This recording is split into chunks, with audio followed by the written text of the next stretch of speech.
las gracias por asistir a esta presentación. Igualmente que yo doy una vez más las gracias a José Luis por haber sido invitado a la misma. Desde que estuve en su tribunal de tesis, desde el año 2014, que conocí a José Luis Munuera, creo que no me he perdido ninguna presentación de cada uno de sus libros. O al menos porque la verdad es que ya he perdido la cuenta. He tenido el honor de estar invitado en muchas presentaciones de nuestro amigo y doctor en Bellas Artes.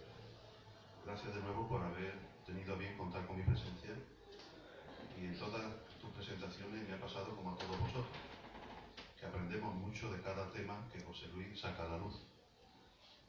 Aprendemos de sus aspectos simbólicos y desconocidos, de esa gran desconocida Edad Media, que gracias a ti, la verdad, es que cada vez está resultando menos oscura y menos desconocida. Con cada presentación de sus investigaciones de un periodo medieval tan lleno de sombras y de tinieblas, llega José Luis Munuera y nos lo aclara e ilumina, como diciendo, hágase la luz, tratándolos, sus misterios, con un rigor y una clarividencia realmente magistrales.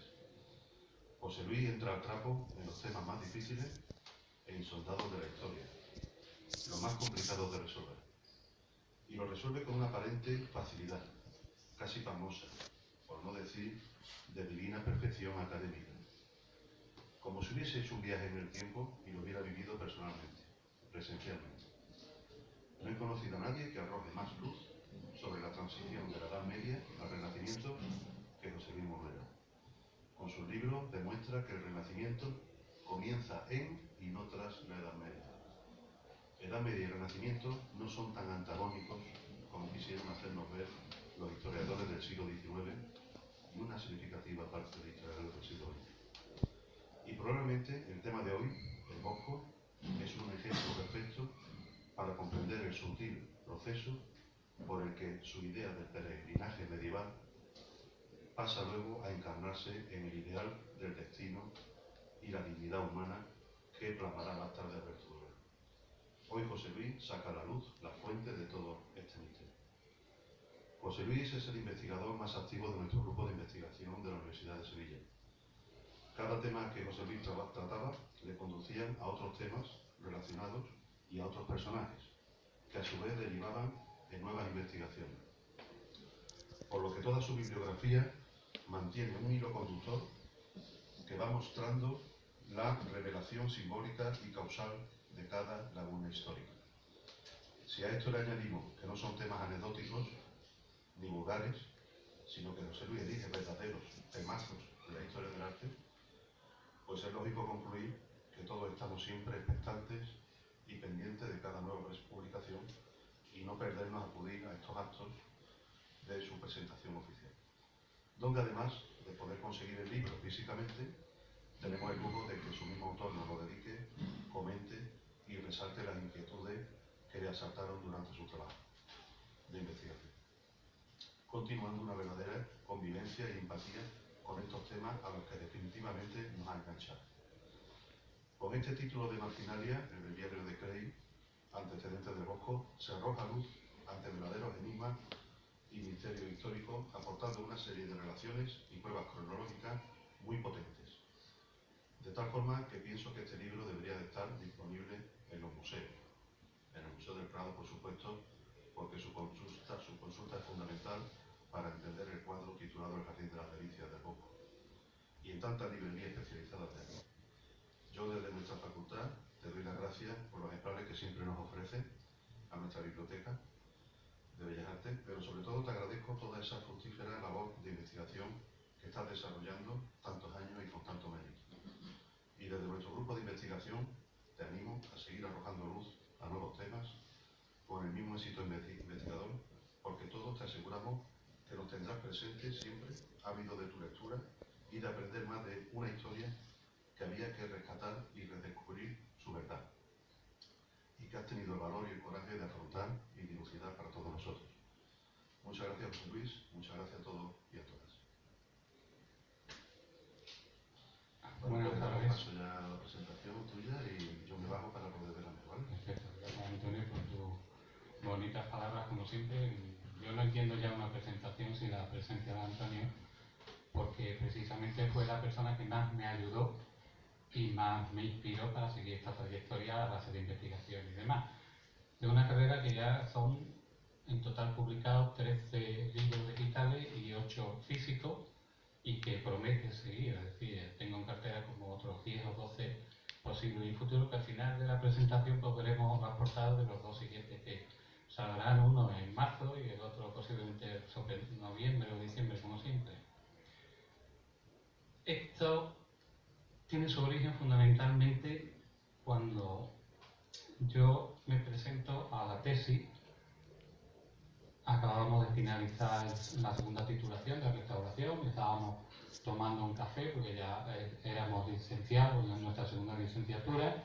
Mi tesis iba sobre el fresco, los morteros de cal, la pintura aplicada a los morteros de cal.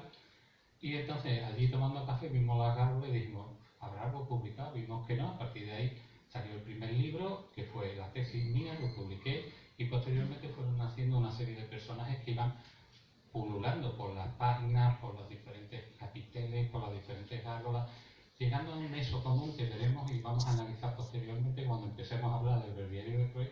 Vamos a ver cómo es que esta iconografía no es una iconografía exclusiva solamente de los breviarios o de las gárgolas, sino que se desarrolla a lo largo de toda la Edad Media, parte del Renacimiento, y que además gozará de una pervivencia en el tiempo, dado que son la mayoría de ellos símbolos que tienen una antigüedad que supera, como en el caso del hombre verde, más de 100.000 años.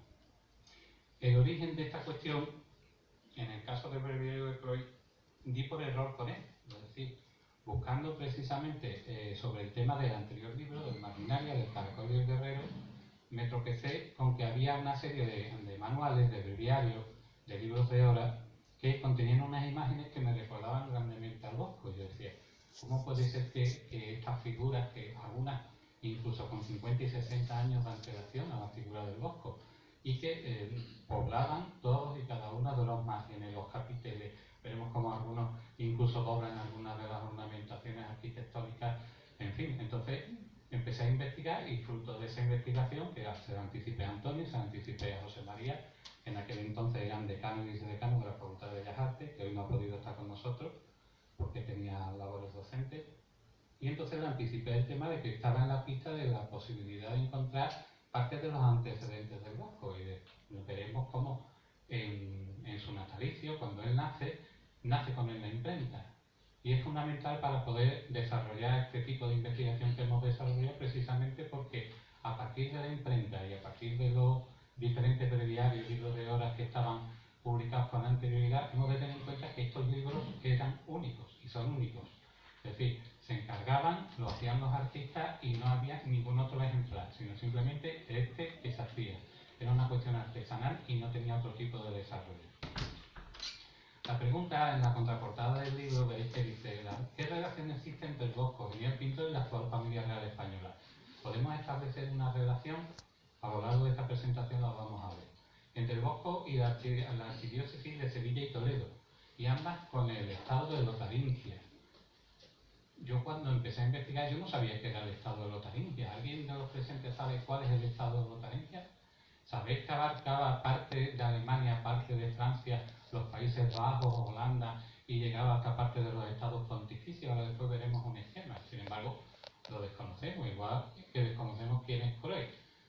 En principio tú dices, bueno, Croix tiene nombre casi de sheriff de pueblo de Estados Unidos, y sin embargo ha sido un personaje tan importante como que las casas reales de Europa, la inmensa mayoría de ellas descienden de Croix o de un familiar que esté íntimamente relacionado con Croix. Dice, ¿conoció el Bosco el libro iluminado del breviario de Croix? Porque claro, había que localizar el momento en el que el breviario de Croix pudo llegar a las manos del Bosco. Y eso era una cuestión que era muy difícil de poderlo demostrar. Sin embargo, veremos cómo sí llega un momento en el que coinciden, llega a coincidir Felipe el Hermoso, en aquel entonces duque de Borgoña, llega a coincidir en la misma habitación Croix, Guillermo de Croix, llega a coincidir el Bosco, incluso recibe un encargo de una obra que lleva años buscando el Prado, pero que no se encuentra. Sin embargo, se tiene constancia de su existencia, como veremos más adelante, por un testamento de la hermana precisamente de Felipe el Hermoso. Entonces iremos viendo cómo a través de esas pequeñas relaciones vamos a encontrar como Freud, la Casa Real Española, el Pezón de Oro y las demás cuestiones que hemos planteado están íntimamente relacionados y todos girando alrededor de la figura del Bosco. Como hemos dicho, surge a través del Gargolarium. A través del mismo Gargolarium encontramos figuras como el hombre verde, como el hombre salvaje, como el conejo asesino. Ahora suena un poquito el conejo asesino, como el caracol y el guerrero, como el mono maestrado. En fin, nos vamos a encontrar con una serie de figuras que pueblan todo lo que sería la iconografía básica del medievo y que va a ir trascendiendo hasta llegar casi a nuestros días. De una manera un poco degenerada, porque incluso podemos ver una representación de un hombre verde en la serie esta tan famosa Juego de Tronos, ¿no? Y veremos que aparece, pero de una forma pervertida a lo que sería el concepto propio del hombre verde, ¿no? Bien. Como hemos dicho, y no me quiero repetir, veremos que existe una temática común entre gárgolas, quimeras, libros iluminados, capiteles y todo tipo de ornamentación. Y esa iconografía va a trascender a lo largo de las diferentes etapas del arte.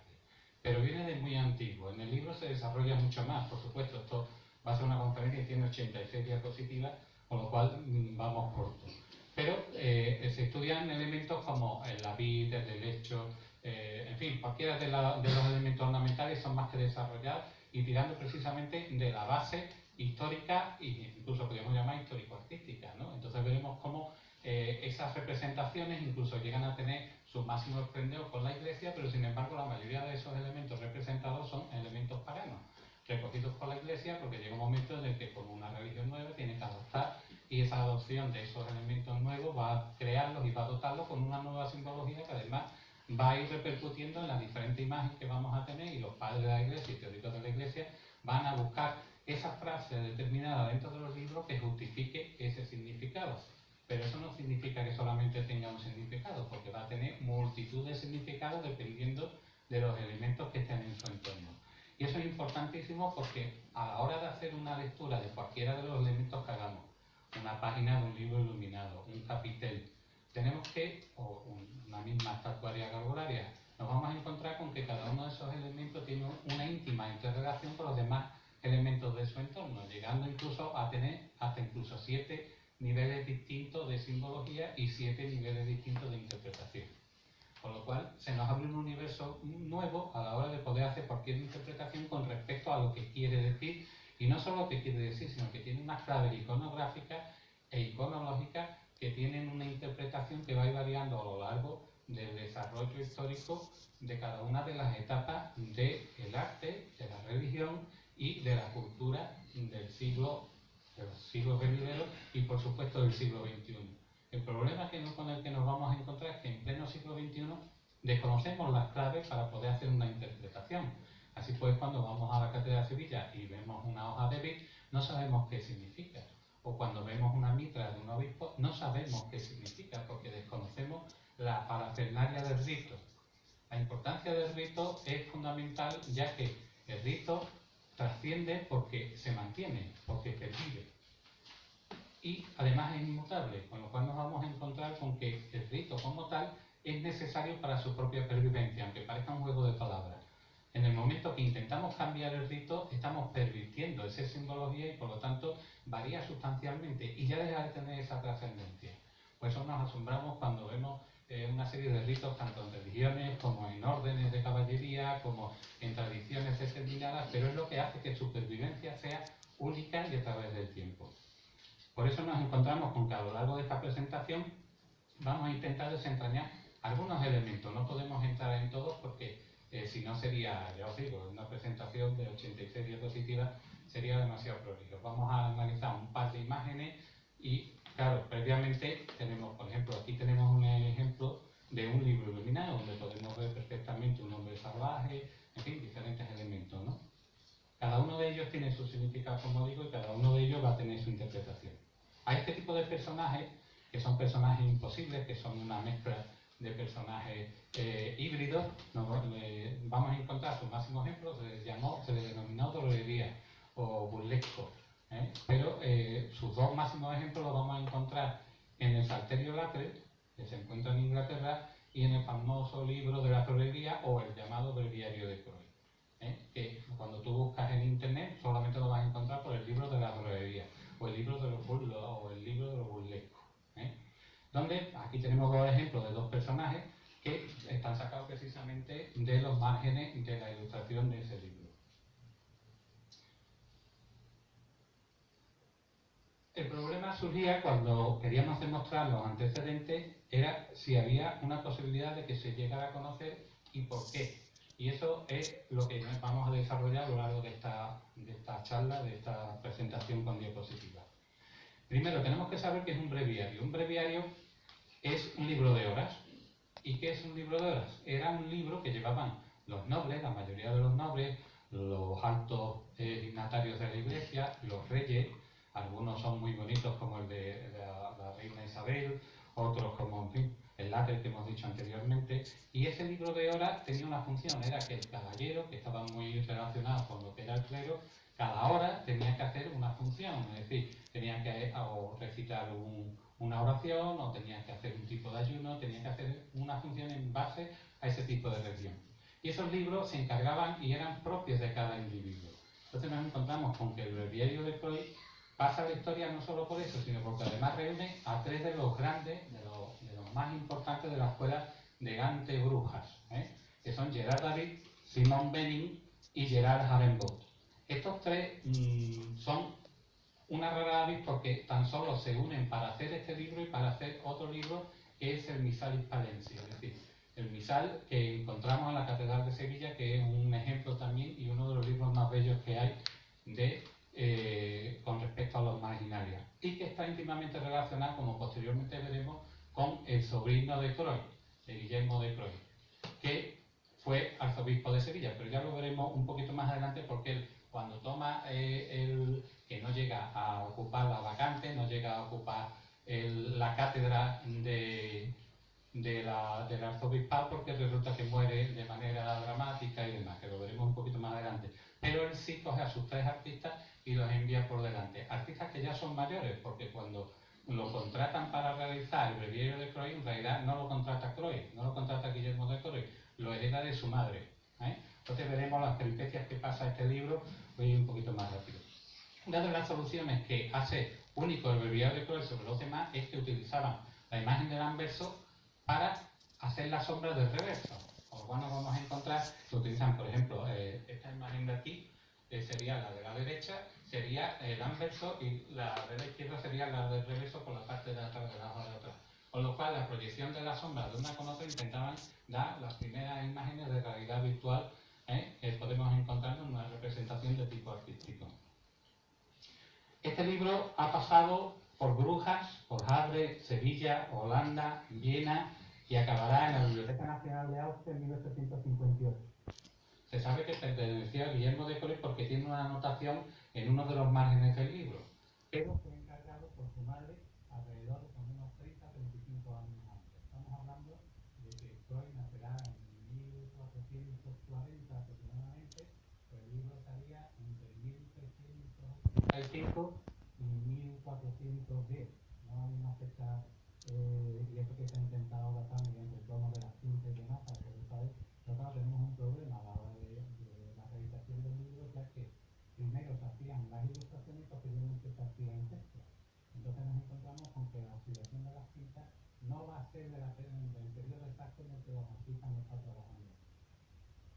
Y sabemos que este breviario de Rodrigo que tiene, porque posiblemente fue uno de los que formó parte de los 78 manuscritos que nos envió Carlos Croix, que fue el sobrino de Guillermo de Croix, a Margarita de Austria, que destaca como una de las primeras reinas que coleccionó la gente de los Países Bajos, que coleccionó una de las mayores bibliotecas del mundo, y por lo tanto posiblemente se le ofreciera en venta después de la muerte, como hemos dicho, del pobre Guillermo de Croix, que se llamaba además como su sobrino, que iba a ser arzobispo, y veremos después el por qué esta persona está tan íntimamente relacionada con España, porque es entre otras cosas responsable de la elección de los comuneros.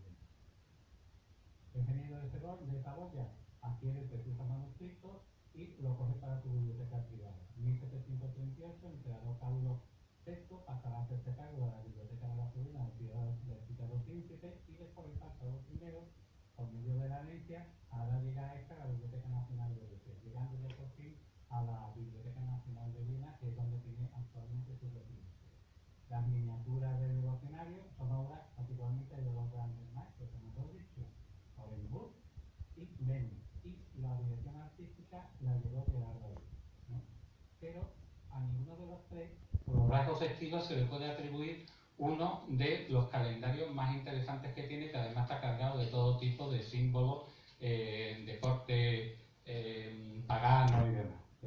No está representado aquí, porque la verdad es que ya era excesivo. Pero tenemos que básicamente son estos tres los autores que van a llevar a cabo el tema. El proceso del trabajo, como he dicho anteriormente, se hace primero lo que es la estructura propia de la decoración, y una vez que se termina pasa a la mano del amanuense, que es el que hace el texto de manera original y única, ¿no?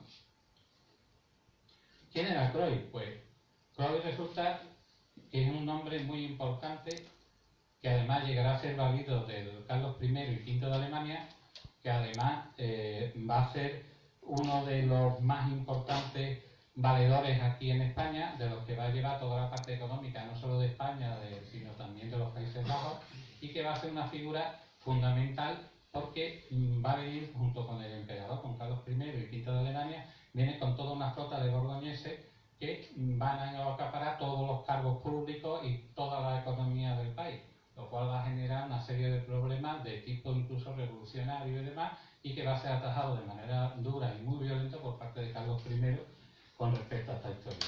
Vemos aquí la imagen del susodicho.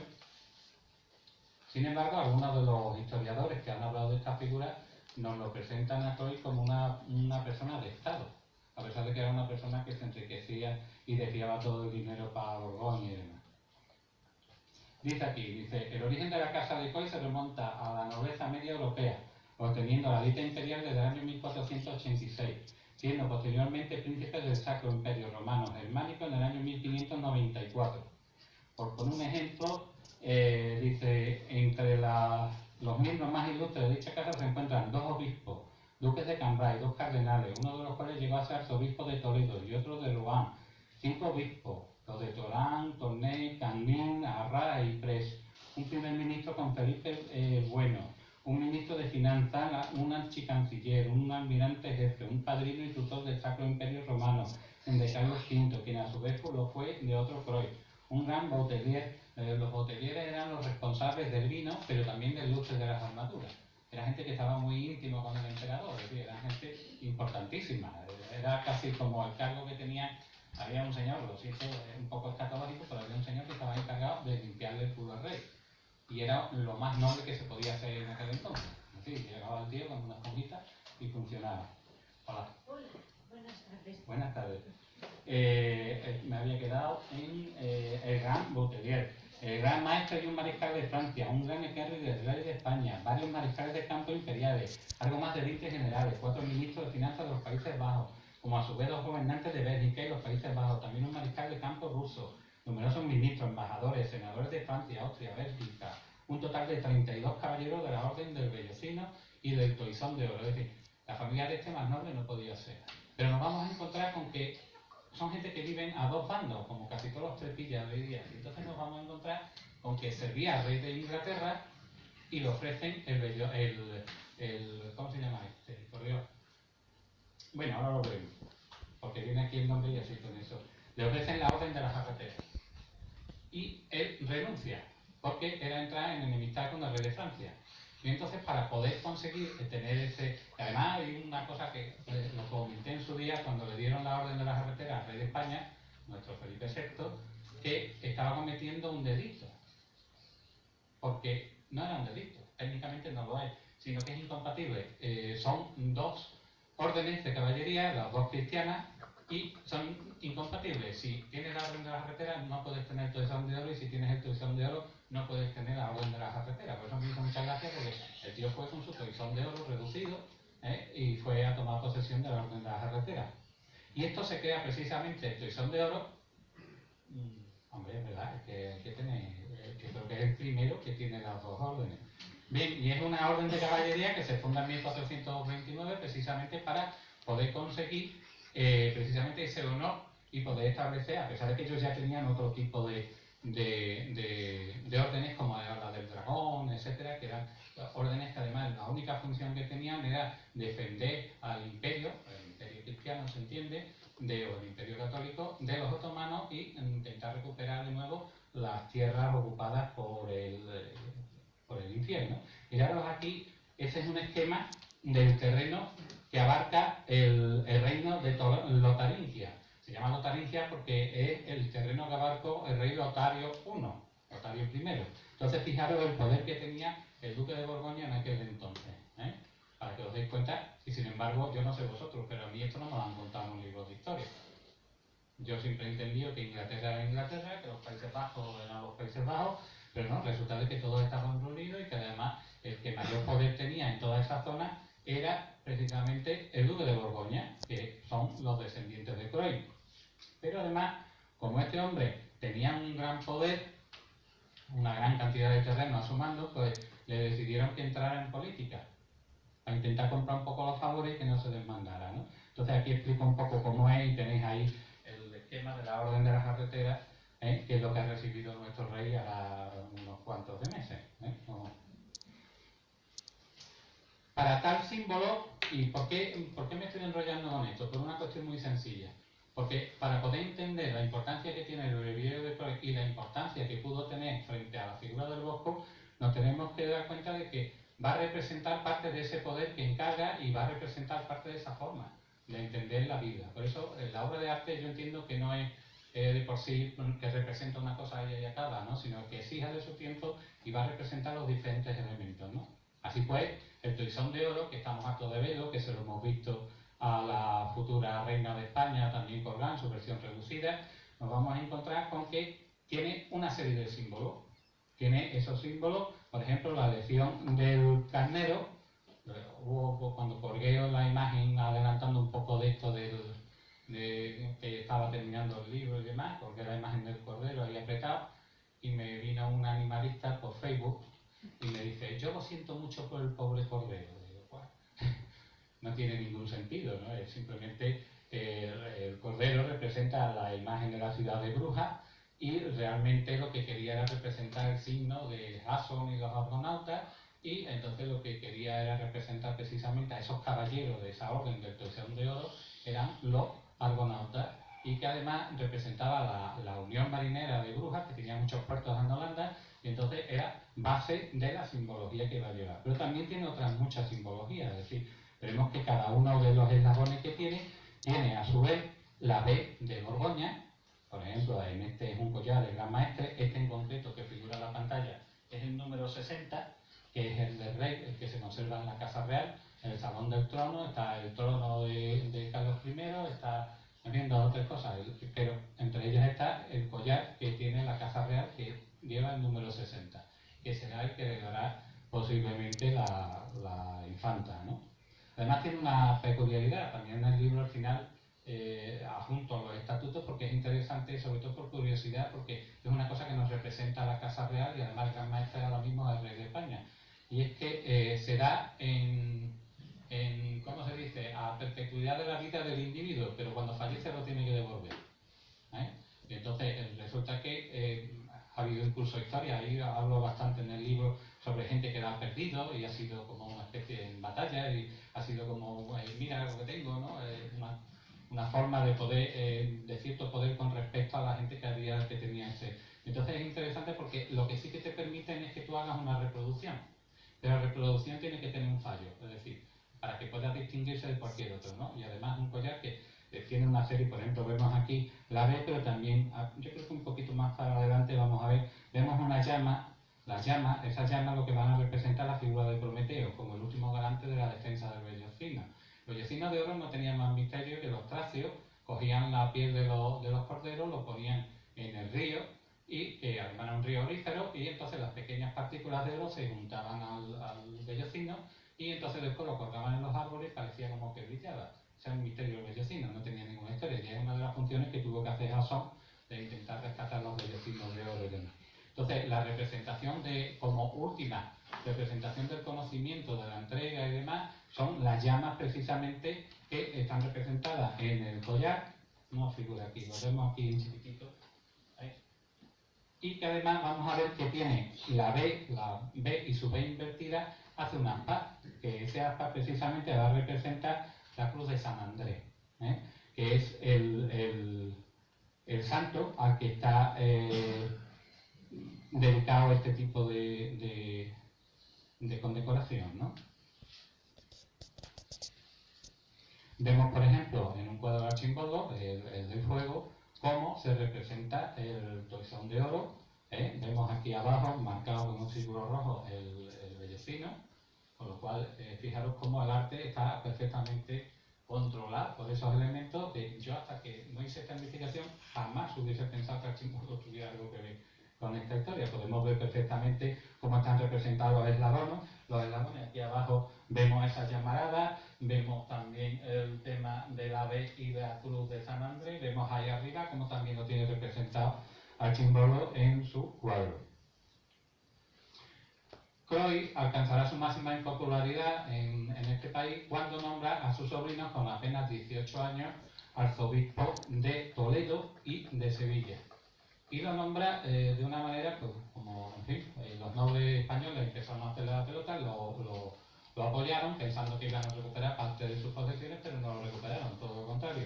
Y esta criatura estuvo 2 años ejerciendo de obispo, pero sin sentarse en su cátedra, es decir, no apareció nunca por España, pero sin embargo heredó una dote, por el mero hecho de ser arzobispo de Toledo, de 200 millones de maravedíes. Sería el equivalente a algo así como entre 20 y 30 millones de euros de los de ahora, aproximadamente. El maravedí costaba 0,106 o algo así, y el céntimo y demás, y ahora sería eso, unos 20 millones de euros aproximadamente. La criatura, un 6 de enero, en una casa para nombrar a un emperador, resulta que se cae del caballo y se muere, se mata.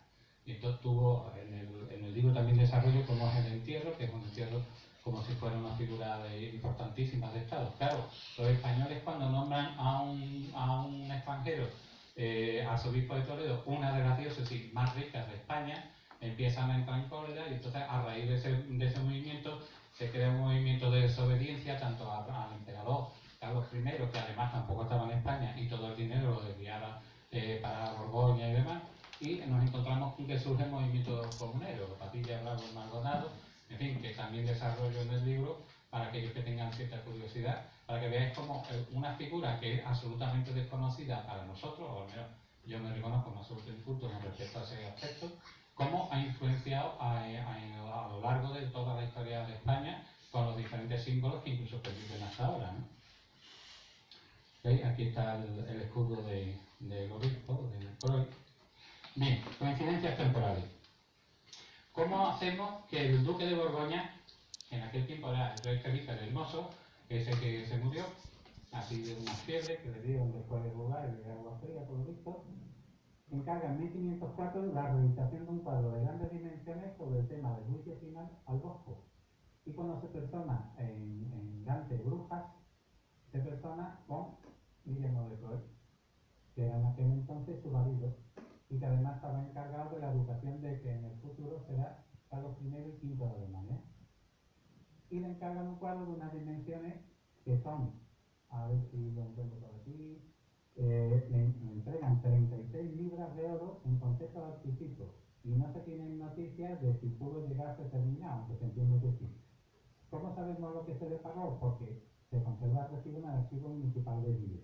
Y aquí debajo vemos una reproducción del recibo por la realización de esta obra. Y se sabe que esta obra tenía 9 pies de alto, es decir, 274 por 22 centímetros, 11 pies de ancho, que son unos 335 por 28 centímetros, que según las fuentes del Prado correspondería a un posible tríptico, ya que las otras dimensiones de los otros trípticos que se conservan en el Museo del Prado son aproximadamente similares, aunque no iguales.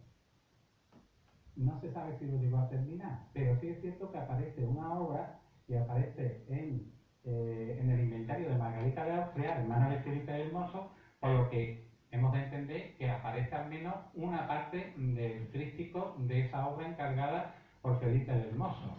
Y además dice aquí, dice, una media tabla de San Antonio que no tiene cubierta ni hoja, que está hecha por Jerónimo Bosch y ha sido donada a la señora de Jean, que era la camarera de la señora Leonor, que era a su vez hija de Felipe el Hermoso.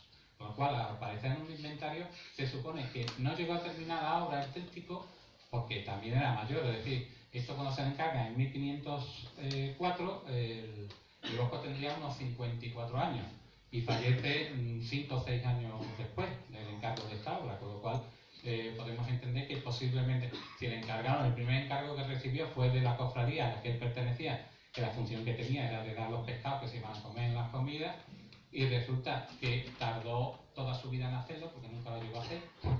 Es decir, que son unos paneles para la protección del cáliz de allí de la iglesia y nunca lo llegó a terminar. Es decir, que era un hombre que se lo tomaba la cosa con mucha calma, ¿no? Y vemos que dice que posteriormente Margarita de Austria lo dona al monasterio en Bressé, donde se mandó enterrar con su segundo esposo, pero no se vuelve a encontrar esta obra. Por lo tanto, sabemos que hay un recibo, sabemos que hay un encargo, sabemos que estuvieron en una misma habitación Croix, Bosco y Felipe el Hermoso, y si estaba Croix, estaba con él el breviario de Croix. ¿Eh? Entonces, es muy posible que lo conociera. Anteriormente estaba yo hablando allá afuera con Antonio de que si este era el único caso, y la verdad es que no. Es decir, las figuras estas híbridas y antropomorfas y con formas, esta se da mucho en la pintura de los pintores flamencos, y además estamos hablando de casos de 1420, de 1430, 1940, es decir, que cuando el Bosco empieza su andadura, cuando nace en 1450, ya hay muchos antecedentes de este tipo de droguería y tal, pero no se encuentran tan agrupadas ni de tanta calidad como ocurre en el libro del breviario. Entonces, lo importante era demostrar que pudieran coincidir los tres en ese momento. Imagino que posiblemente lo pudiera consultar, y tampoco es novedoso porque precisamente hablando con Antonio afuera, decimos, bueno, si cuando él nace la imprenta, nos encontramos que es el momento en el que se empieza a vulgarizar la cultura. A ese momento la cultura está en los monasterios, está en la nobleza, está en sitios muy reducidos. Y ya mediante el uso de la estampa impresa nos encontramos con que esos mismos motivos reproducidos empiezan a expandirse por todo el mundo. Con lo cual nos vamos a encontrar que el rinoceronte de Durero lo pinta Durero sin haberlo visto. Y vamos a ver cómo el Bosco se basa en diferentes elementos de diferentes estampas para representar una jirafa que nunca vio, o representar algunos tipos de mariposas que nunca vio, o incluso se adelanta 200 y pico años en la representación de un pájaro que no vio y que en ese momento no estaba descubierto. Entonces vamos a ver un poquito más, vamos a avanzar. ¿Cómo fue de tiempo? Fatal, ¿no? No, vamos bien. Bien, entonces, ¿qué diferencia el Bosco de los demás contemporáneos suyos? Cualquiera que pinte o que haya estudiado un poco el tema de los pintores flamencos, verá que la técnica del pintor flamenco consiste en una grisalla, y los blancos se dan con unos blancos muy intensos, y después se aplica el color en veladura para que la luz pase a través de esa veladura, brille con respecto a la preparación del blanco, un blanco compacto, satinado, y refleja la luz, con lo cual los matices de la pintura flamenca son muy bonitos, tienen una serie de colores, son tornasolados, precisamente porque es como si fuéramos poniendo pequeños cristales superpuestos unos sobre otros. ¿Qué diferencia al Bosco de los demás? Pues que él utiliza una técnica que posteriormente será conocida como la de Brujas Gante, o de la escuela de Gantes Brujas, por la cercanía de las dos, en la que él no hace eso. Él trabaja con una imprimación, que incluso en algunas se verá que son de diferentes colores. En el Jardín de las Delicias utiliza incluso unas gamas así de ocre, unos ocres amarillentos en algunas partes del cuadro, incluso se llega a traducir, y es lo que hace sobre esa imprimación de blanco. Trabaja con pequeños toques en ocre, unos pequeños toques también como dice la gente, en amarrón, pero en realidad sería en tierra, y da unas pequeñas luces a base de pequeños puntitos para ir formando lo que sería el volumen general. ¿Qué gana con esto? Gana en frescura, evidentemente, gana en tiempo, porque la oxidación de la capa de óleo es más breve al ser menor la cantidad de pintura que tiene encima, y gana en cierta frescura a la hora de trabajar.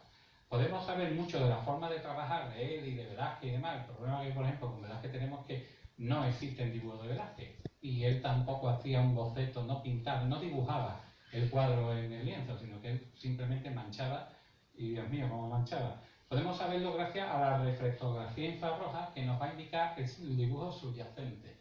¿Qué quiere decir esto? Que es como si quitáramos toda la capa de pintura y vemos el dibujo de base. Entonces, vamos a ver aquí algunos ejemplos que nos va, por ejemplo, aquí tenemos el cuadro de las Tentaciones de San Antonio con la reflectografía, es decir, viendo cuál es el dibujo de base y habiendo eliminado todas las capas de pintura que tiene.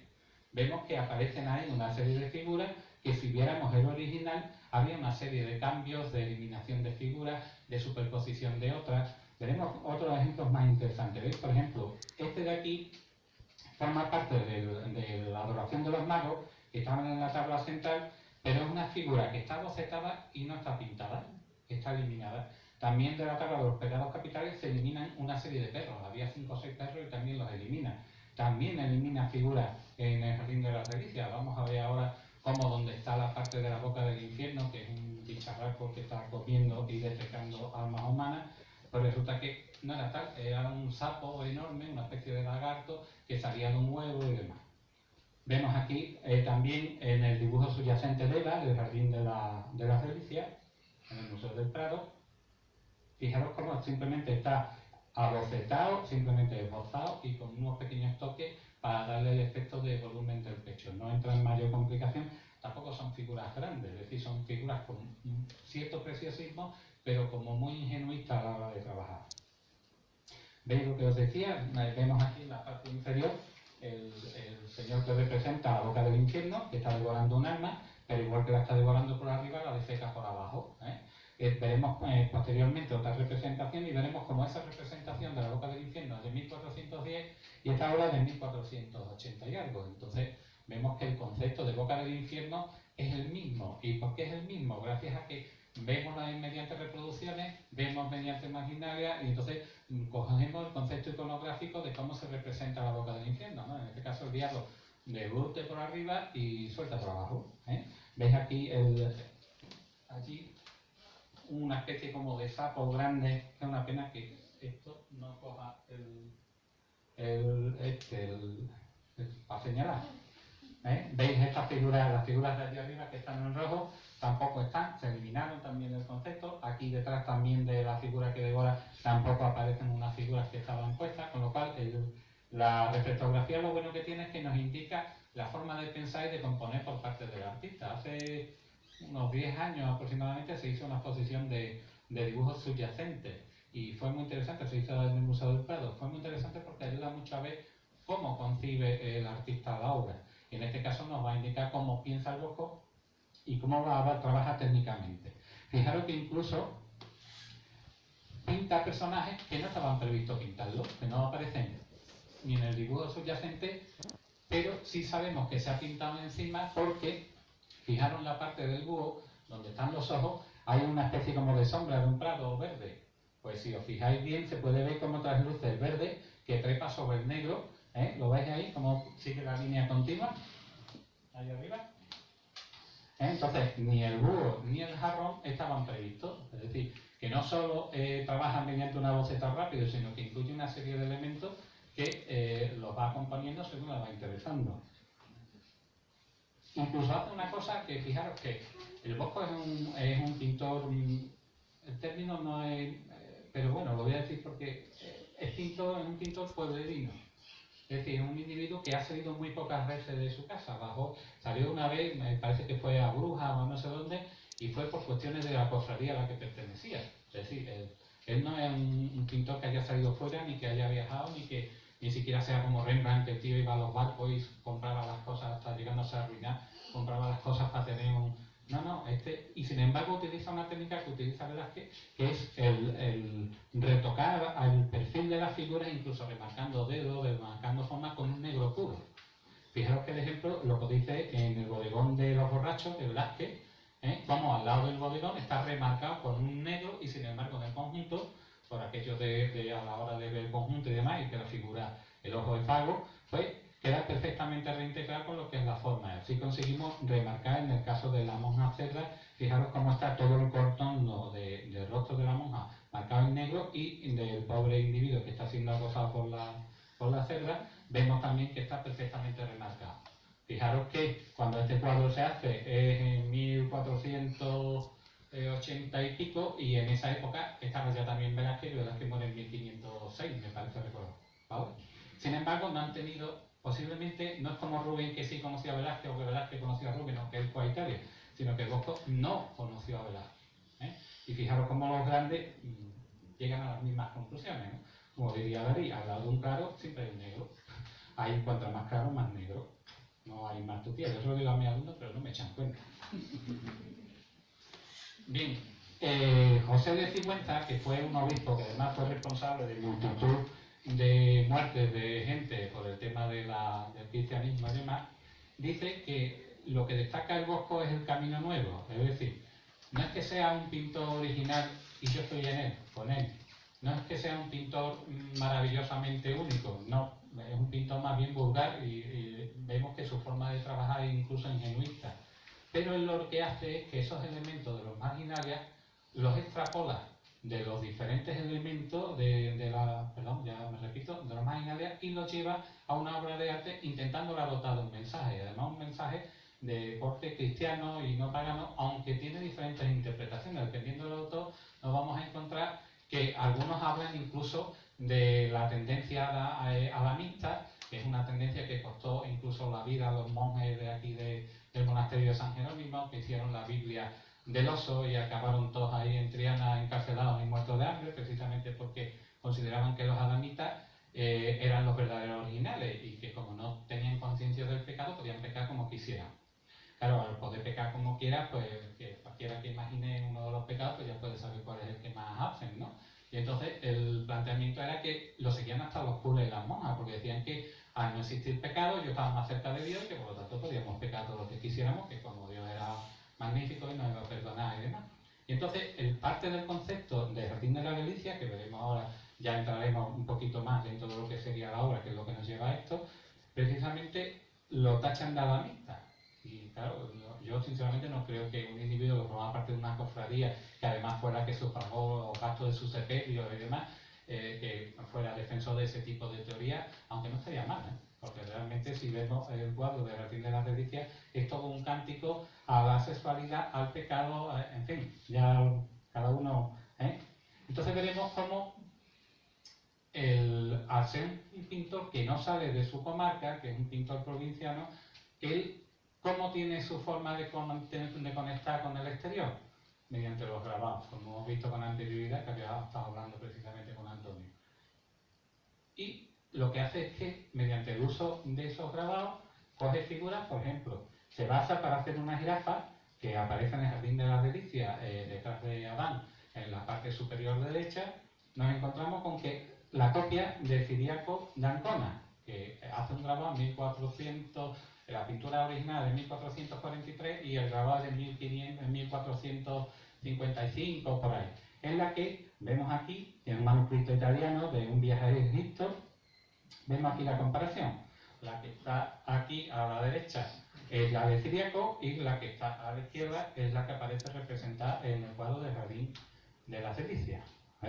¿Veis cómo son muy similares? Lo que demuestra es una cosa, que por ejemplo el Bosco tenía más nociones de anatomía que Ciriaco, porque la proporción que hace con respecto a la jirafa está mejor con respecto a la caída de la espalda y demás. Está mucho, es como si lo hubiese visto pero sin haberla visto, como aquello que no hablamos del rinoceronte de Duero, que nunca lo vio y sin embargo con las descripciones precisas lo llegó a poder reproducir. Vemos que además lo hace con posterioridad también en el cuadro del diluvio, que también está pero este está en Viena. Vemos cómo, lo que pasa es que la reproducción, porque este no lo he podido ver, la reproducción es muy chiquitita, pero vemos que es el mismo concepto de jirafa, lo vemos aquí, y está basada en Ciriaco. Pero no es el único caso. Él también copia también de Martin Schauer en un cuadro en un grabado de la huida a Egipto de 1494, que representa un drago. Claro, nosotros, gracias a la universalización, un drago. Pues bien, yo he estado trabajando en una escuela que tenía un drago en la puerta, en la escuela de Cádiz. Y aquí en Sevilla ha habido dragos. Fíjate, hubo. Entonces, lo hace precisamente copiando sin haberlo podido ver, porque los dragos, como posteriormente veremos, hasta 1572 no llegan a España y por lo tanto es casi imposible que alguien de Brujas pudiera conocerlo, porque todo lo que entraba a través de España y a partir de ahí se distribuía por ahí. Y las noticias que tenemos de los primeros intentos de implante de los dragos en España es de 1572, que nos lo dice Juan Fragoso, que es un médico toledano de esa fecha, y nos dice que hubo 2 intentos, uno en Sevilla, y que pervivió hasta 1900 y pico, es decir, pervivió mucho tiempo para lo que era un drago, y otro en Madrid, que murió a los 3 o 4 meses. Y este, a su vez, este Martín Schongauer, pues resulta que este lo vio en un convento de un monasterio de la Santísima Trinidad en Portugal. Y se sabe que lo vio allí porque precisamente se puede demostrar la asistencia de este personaje a dicho monasterio. Además lo relata como que era un árbol que tenía la sangre del dragón, porque el dragón se le llama así precisamente por la savia que tiene, con una savia roja, de un color muy fuerte, muy vivo, y que además se utilizaba para todo tipo de enfermedades y sobre todo tonificante. Y es interesante porque también hablo del drago en el libro del Caracol y el Guerrero, pero en fin, y es la forma de poder entrar. Entonces vemos cómo él, en su reproducción del drago en el Jardín de las Delicias, en la parte de la creación, que no es la creación, porque realmente no es en el momento en el que Dios saca la costilla de Adán, sino que es el momento en el que Dios presenta Eva a Adán. Son matices, pero hay que tenerlos muy en cuenta porque no son los mismos momentos ni tienen la misma intencionalidad. De hecho, aquí en el libro sí lo cuento, aquí no lo voy a contar porque si no me estoy espoleando a mí mismo. Pero habla de los dos libros. Cuando tú hablas del paraíso, siempre todas las tradiciones, tanto la judaica como la católica, como incluso la musulmana, hablan de dos árboles que están en el paraíso, el árbol del bien y del mal y el árbol de la vida. Aquí él lo representa, el árbol de la vida, como un drago, y el árbol del bien y del mal lo representa como una palmera. En el caso del drago de mal lo representa con una serie de vid que están enroscados a lo largo del árbol. Lo que pasa es que se ve chiquitito ahí, pero está marcado en rojo porque tiene unos racimos de uva, y además tiene unos helechos que están enredados alrededor del tronco, que va a representar la humildad. Entonces lo vemos porque, por ejemplo, aquí en la Catedral de Sevilla, si alguno, ahora que estoy trabajando para el libro este de la iconología de la Puerta del Bautismo, de la Catedral de Sevilla, vemos que hasta llegar en la Puerta del Bautismo, hasta llegar a la figura en la que Jesucristo está siendo bautizado, que está además sobre el mar, sobre un río en este caso, que está representado con unas olas sinuosas, y sobre un dragón como vencedor del pecado, nos vamos a encontrar con que las hojas son de parra de vid, pero no tienen fruto. Y a partir del momento de donde está la mano del bautista bautizando a Jesús, empiezan a tener fruto. ¿Lo veis? ¿Por qué? Porque la palabra de Dios da su fruto, y precisamente por el bautismo de la figura de Jesucristo, automáticamente se nos da la promesa de resurrección y de vida eterna, que es lo que viene a representar la vida. Aunque el que tenga más interés, pues, en el libro del hombre verde se desarrollan cada uno de los frutos, lo que significa, sobre todo las raíces. Fijaros que la representación de la vid y de la uva o del vino, las primeras son sumerias. Estamos hablando del 9000 a.C. por ahí. Y esas a su vez tienen posteriormente representaciones en todo lo paleocristiano, en todos los egipcios, en fin. Es decir, que es un símbolo que ha ido evolucionando a lo largo de toda la historia del arte y que ha sido representado de manera continua y en fin, cada una con un mensaje, pero casi todos vienen a ser lo mismo. En los paleocristianos casi siempre los canastos llenos de vid y de lo que representa eso, el nacimiento de una nueva vida, el futuro de la promesa de la vida eterna, etcétera. No es que yo sea muy pío, sino que es lo que significa. ¿Veis, por ejemplo, aquí los helechos? Pues los padres de la Iglesia lo definieron en sus comentarios como un símbolo de humildad. Porque el helecho, en su humildad, aparece las tribulaciones, los lugares peores, etcétera, y entonces lo consideran como un símbolo de la constancia, del florecimiento posterior, en fin, ¿no? Tiene mucha simbología en general, casi todo lo que se hace. Fijaros cómo también toma su ejemplo en un dios, en la tabla del Jardín de las Delicias, cuando se cierra, la parte posterior tiene una cosa que además ahora está muy de moda, los terraplanistas. Pues él representa el concepto de la Tierra en aquel entonces está representando una Tierra plana. Yo no sé vosotros, yo he estado delante de ese cuadro, se no he estado 15 veces, no he estado ninguna. Pues yo no he sido capaz de ver la Tierra plana. Vamos, que no he caído hasta que la he estudiado. Es decir, que tú vas allí, ves la bola y dices, perfecto. Pero no, está representando una Tierra plana, además con su esfera cubierta de estrellitas, con su mar que acaba, con sus no sé cuántos, pero crea una figura que es la del Padre Eterno. Pero crea el concepto del Padre Eterno él allí arriba, fijaros que está aquí arriba del todo, a la derecha, según lo estáis viendo. Ahora veremos cómo le da los atributos, y son unos atributos que hereda, son unos atributos que hereda de los egipcios, la triple corona y demás, lo vamos a ver aquí, y lo copia de una xilografía o un grabado en madera de Borgesburg para el Libre Chroniclum en 1493. Fijaros cómo la imagen es igual, es decir, tiene una mano alzada, tiene el libro en sus rodillas y tiene la triple corona. Fijaros cómo va a sentar esta iconografía, un grabado en madera de un señor que lo hizo en 1493, que lo vamos a ver posteriormente en todas las representaciones del Todopoderoso. Fijaros además que, porque al Bosco no se le escapa un detalle, por eso yo creo que ha pasado la historia del arte, más que por ser innovador, que hemos visto que a lo mejor no lo es tanto, sino por lo detallista y lo cargado de simbología, por la multiplicidad de interpretaciones que puede tener cada uno de esos elementos. Ese grabado, o sea, esa pintura está acompañada de un texto, de una inscripción en latín, que dice, él mismo lo dijo y todo fue hecho. Está en latín, evidentemente. Y otra, a su lado, que dice, él mismo lo ordenó y todo fue creado. Justamente está representando un momento, representando la Biblia, mediante Salmos 148.5, que dice, alaben el nombre de Jehová porque el mandó y fueron creados. Entonces, ¿qué nos dice? Nos dice que estamos en el tercer día de la creación. Fijaros cómo él no deja puntada, entonces él utiliza una serie, tiene un gran conocimiento también de la Biblia, porque él, como he dicho, ya pertenece a un grupo de piedad, y este grupo eran gente que se dedicaban a enterrar a los fallecidos que no tenían medios, y en fin, se reunían una vez al año. Sabemos que formaba parte, porque conservamos la teneduría de cuando a él le tocó en 2 ocasiones comprar los salmones, porque ellos comían salmones y demás, comprar los salmones para tal banquete y demás. Entonces es interesante porque nos da una idea de cuál era el tipo de vida que llevaba el Bosco, que era una vida bastante normal. Bien, dice, en el panel central del Jardín de la Delicia, que da nombre artístico, podemos encontrarnos que también se le llamaba además el del madroño. Se le llamaba el cuadro del madroño porque en la parte central figura un madroño y figura un oso subiendo al madroño. ¿Curioso? Porque, bueno, no sabemos más bien lo que es.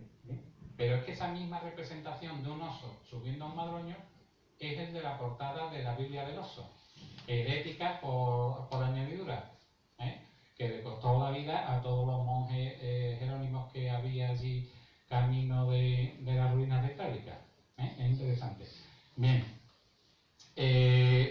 vemos que si trazamos en el tríptico del Jardín de la Delicia un aspa, nos vamos a encontrar que en la parte central es donde está desarrollado todo el tema del pecado, de la carne y demás, y veremos cómo a través del estudio de las fresas, de los diferentes pájaros y demás, todo va a tener mucha vinculación con el tema sexual, con el pecado de la carne, con la lujuria, con la vanidad y demás.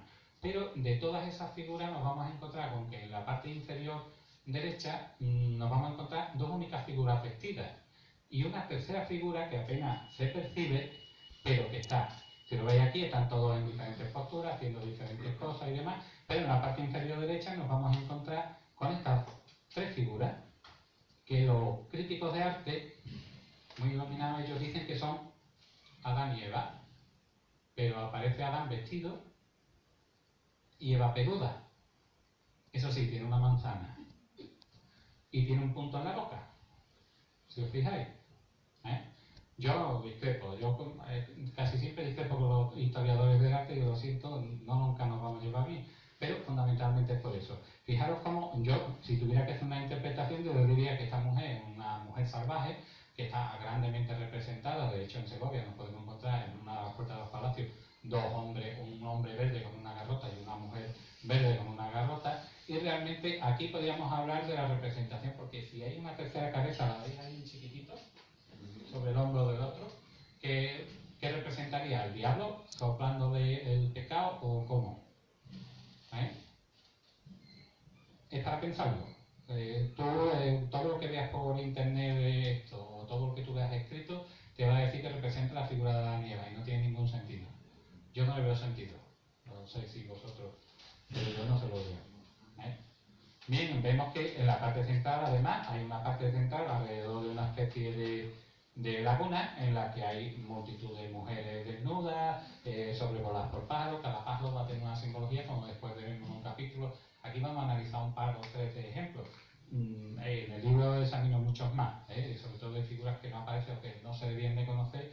Y después vemos abajo también la representación de la fuente de los 4 ríos y demás, que desde luego la cabalgadura esta de aquí de alrededor de la laguna es interesantísima, porque cada una de las figuras aparece en una postura y cada una de las figuras aparece haciendo un tipo de pecado dentro de la relación de pecados, ¿no?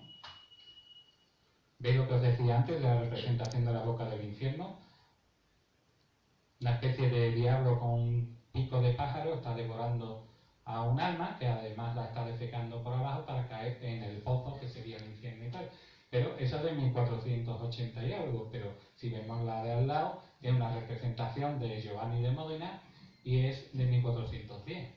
Con lo cual esa iconografía, incluso aquellos que conozcan mi obra del Gargolario y demás, en las diferentes gárgolas, cuando se representa la boca del infierno, se representa con una iconografía similar.